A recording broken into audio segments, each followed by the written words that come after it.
Hello' guys, কি খবৰ আপোনালোকৰ?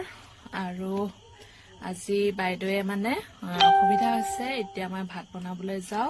এতিয়া বৰ্তমান দোকানতে আছো আৰু এতিয়া ভাত বনাব যাব লাগিব।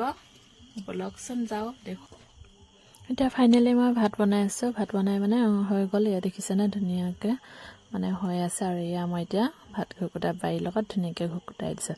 আৰু আপোনালোকৰ ইয়াতে কথা এষাৰ কওঁ, ভাত ঘুকুটা বাৰীটো আমি তাৰা বাৰী বুলি কওঁ। আপোনালোকে কি কয় ক'বচোন কমেণ্টত। আমি আকৌ বাঁহৰ দিহে ব্যৱহাৰ কৰোঁ।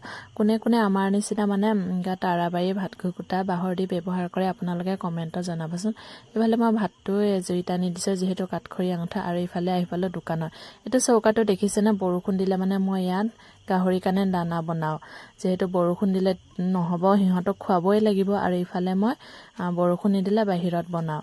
আৰু এয়া চাওকচোন, সন্ধিয়া পৰ হৈ গ'ল। ধূপ-ধূনা লগালোঁ বাৰু আগতে, ভিডিঅ'টো নবনালোঁ মই। এইফালে মা আৰু দেউতাই চাহ খাই আছে। চাওকচোন কি সুন্দৰ পৰিৱেশ হৈ আছে চাৰিওকাণে।